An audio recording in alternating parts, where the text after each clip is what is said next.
Olá, professor, olá, professora. Eu sou o professor Cláudio Corrêa de Oliveira Neto. Esta é a penúltima aula da nossa semana pedagógica. Durante essa semana, a gente discutiu uma série de estratégias e temáticas para melhorar o nosso processo de ensino-aprendizagem com os nossos alunos. E hoje, na nossa penúltima aula, a gente vai discutir um pouco das estratégias de incentivo à leitura e à escrita. Vamos lá? Bem, aqui a gente tem um panorama geral das estratégias e das técnicas que eu venho utilizando obtendo certo sucesso em sala de aula as utilizando, certo? A primeira estratégia é a gente compreender que a gente está numa sociedade grafocentrada, né? O que quer dizer uma sociedade grafocentrada? Quer dizer que é uma sociedade onde a escrita e a leitura estão presentes nesse cotidiano e são a principal forma de registro. Basta a gente pensar que a própria história da humanidade ela é dividida em antes e depois da escrita, né? E que esta relação com a escrita e com a leitura é uma relação de saber poder. Porque quando você sabe se colocar através da escrita, né, organizar as suas ideias e se manifestar por meio da escrita, e você tem acesso e conhecimento e consegue desenvolver uma boa leitura, inclusive entendendo essa leitura enquanto uma leitura de mundo, como coloca Paulo Freire, você tem uma certa status de poder dentro da nossa sociedade, né? Então, compreender que somos uma sociedade grafocentrada, que a escrita e a leitura tem um poder e uma importância dentro da nossa sociedade, né? Inclusive para a manutenção, para a manutenção do poder e para as relações sociais. Esse é um primeiro passo. O segundo passo, a segunda estratégia importantíssima, é etnografar essas relações com a escrita e com a leitura. O que eu estou chamando aqui de etnografar? É observar e registrar essas relações com a escrita e a leitura. Como é que os nossos alunos e como é que nós nos relacionamos com essa escrita e leitura? Quando é que nós estamos escrevendo? Quando é que nós estamos lendo? O que nós estamos escrevendo? Onde nós estamos escrevendo? Como estamos escrevendo? Né? Quando estamos escrevendo? O que estamos lendo? Quando estamos lendo? Né? Que tipo de leitura é essa que estamos fazendo? Então é importante a gente buscar isso tanto refletindo em relação a nós mesmos, quanto em relação aos nossos alunos, né? Nós estamos numa sociedade grafocêntrica que nunca escreveu tanto e que nunca leu tanto, mas são leituras e textos distintos de antigamente, né? A gente escreve todos os dias no WhatsApp, a gente lê mensagem no WhatsApp todo dia, a gente escreve o tempo todo nas redes sociais e a gente lê o tempo todo nas redes sociais, né? Então é interessante a gente pensar nessa relação que estamos tendo com a escrita e com a leitura e a relação que os nossos alunos estão tendo com essa escrita e com essa leitura. E através disso, identificar quais são os gêneros textuais mais usados na nossa comunidade escolar, né? Quais são os gêneros textuais que os nossos alunos mais se relacionam, ok? Muitos professores falam, mas os alunos não leem, não gostam de ler, ou não sabem produzir um texto. Eles não gostam e não sabem produzir os textos que estão fora das suas relações sociais, né? Mas os textos que estão dentro dessas relações sociais, que eles utilizam costumeiramente, né? Eles gostam, eles sabem e estão lendo. Nós temos que fazer o seguinte, um movimento de, a partir dos textos do cotidiano, né? A partir dos gêneros textuais do cotidiano, a partir das escritas do cotidiano do nosso aluno, a gente vai partir por esse processo e até chegar aos textos escolares, até chegar aos gêneros textuais que nos interessam na formação desse aluno, ok? Então esses são os passos. Compreender que estamos numa sociedade grafocêntrica, né, etnografar, pensar, refletir, registrar essas relações para podermos identificar que gêneros textuais e que processos de escrita são esses, e a partir deles começar o processo de incentivo à leitura e à escrita para, começando deles, chegar aos nossos objetivos de ensino voltados para os textos escolares. Mas principalmente, né, Paulo Freire vai dizer que a gente ensina muito mais pelo exemplo. Então, temos que dar o exemplo. Traga textos seus da sala de aula para a sala de aula. Escreva você os textos, né?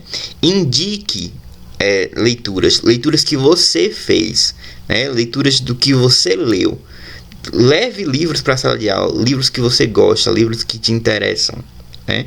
Então, dê o exemplo para que o aluno compreenda, que o aluno entenda, que o aluno siga o seu exemplo, ok?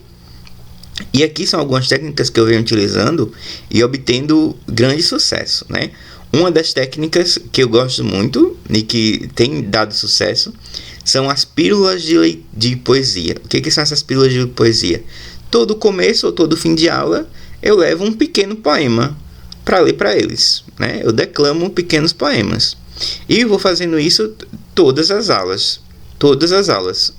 E isso vai criando neles um hábito. E são poemas selecionados, sempre tentando ser uma poesia que esteja relacionada com a vida dos alunos ou com a nossa vida, né? Para que o aluno se identifique com esse texto. E aí, isso vai se construindo enquanto um hábito. E este hábito, né, como eu falei em aulas passadas, a gente tem que persistir. A questão da implementação das técnicas e das estratégias é a persistência. E aí chega um momento que teve certa vez que eu esqueci o texto da aula, eu esqueci a pílula de poesia. E os alunos me cobraram. E hoje não vai ter não? Cadê a poesia da aula de hoje? A gente não vai ter não? Então é interessante porque aí o aluno vai criar este hábito, vai internalizá-lo, né? Outra coisa que é importante, criar ambientes de leitura e levar os alunos para um ambiente de leitura. Leve os seus alunos para a biblioteca, né? Faça desse momento de leitura um momento de prazer. Se você puder, crie um ambiente, um lugar para eles deitarem, confortável, uma musiquinha legal de fundo ou uma musiquinha calma. Um ambiente com comidinhas gostosas, se possível. Ou então leve eles para a biblioteca, para eles terem um contato com o livro, para eles terem contato, faça com que eles escolham o livro, né? Deixa em aberto a escolha do livro para que eles tomem a iniciativa, né, para que eles compartilhem. Na biblioteca, deixa eles andarem por entre as prateleiras, manipularem os livros, sentarem, ler, né? Então é importante a gente construir um ambiente de leitura agradável para que ele tenha uma relação de prazer com essa leitura e não uma relação de obrigação. Outra estratégia que eu acho interessante são a construção de legendas. Tanto legendas para as redes sociais, né? Então, construir uma legenda para o Instagram, construir uma legenda para o Facebook, quanto fazer uma exposição fotográfica e construir legendas, né? Porque as legendas são textos pequenos, textos curtos, e que ao mesmo tempo você consegue ir trabalhando nesses textos curtos a criatividade, a autoralidade, né? Pesquisas recentes vêm mostrando que nós não estamos construindo alunos autores. O que é alunos autores? Aluno autor é aquele que cria textos autênticos, que cria textos originais, né? O que nós temos produzido hoje em dia, principalmente na terceira série do ensino médio, nos cursos preparatórios, são alunos papagaios, que aprendem a sequência de um texto, a ordem de um texto e passam a reproduzir. Nessas pesquisas, eles veem que os textos do Enem, da redação do Enem, são praticamente quase que cópias um dos outros, no sentido da sua estrutura, do seu argumento, né, e do seu posicionamento. Não são textos autorais, então temos que incentivar a autoralidade.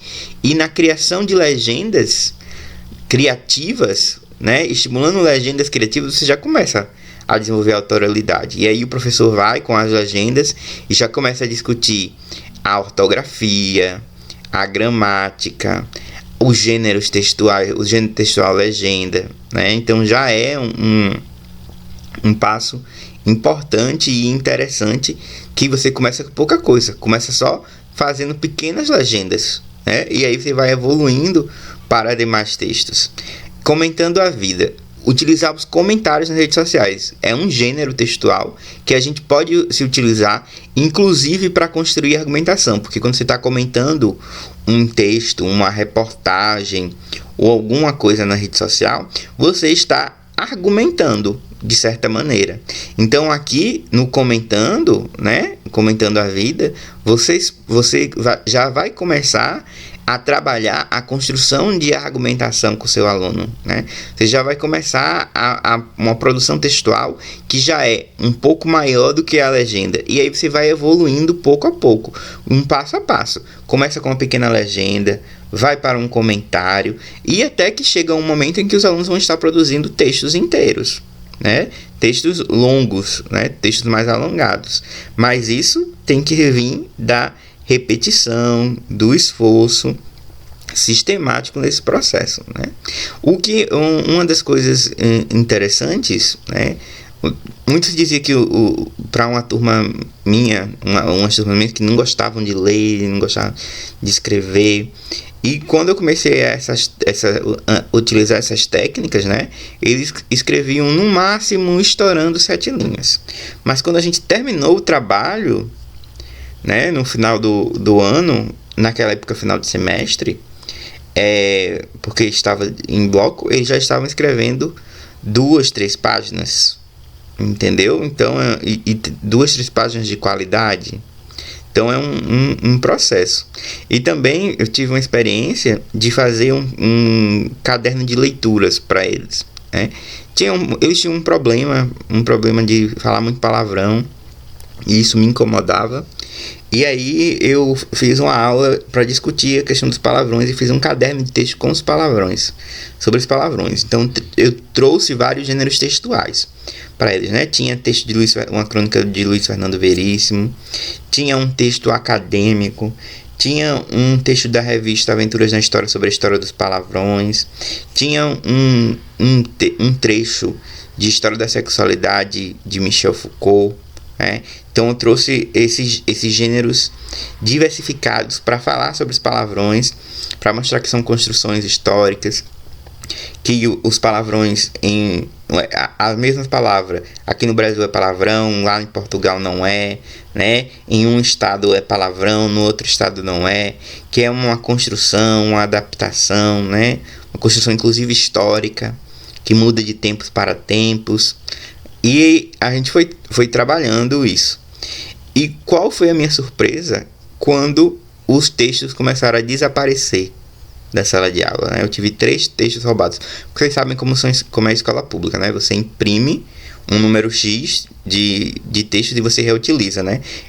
Na época eu imprimi 30 textos, aí levava para uma turma, aí a turma lia, depois eu recolhia os textos para trabalhar com a outra turma, né? E nesse processo de recolher os textos e trabalhar para outra turma foi que desapareceram 3 textos, e eu fiquei feliz, porque isso significava que o aluno tinha estabelecido uma relação com aquele texto e ficou tão à vontade que queria aquele texto para ele, né? Que queria aquele material para ele, para mostrar para um colega ou para ficar com ele. Então isso para mim foi um ganho muito grande. E eram alunos que todo mundo dizia que não gostava de ler, mas aí a gente tem que pensar, né? Essa leitura está relacionada com a vida deles? É uma leitura que lhe interessa, que se identifica com ele, com o seu cotidiano, né? A gente tem que fazer essa reflexão dessa relação com o aluno, e como era um texto que estava relacionado à vida dele, que instigava ele, né, e que ele chamou a atenção dele, interessante, então ele foi e capturou aquele texto para ele, né? Então o aluno, ele tem desejos de leitura, sim, mas cabe a nós identificar que desejo é esse e fazer essa ponte com o aluno, né, com esse processo de ensino e escrita. Muito obrigado a você que vem acompanhando a Semana Pedagógica. né? Amanhã nós vamos ter a nossa última aula discutindo sobre diversidade e educação, ok? A gente vai discutir um pouco sobre a questão do ensino de história indígena, do ensino de história da África e afro-brasileira, da questão da diversidade em sala de aula, da cultura e dos valores. Até lá!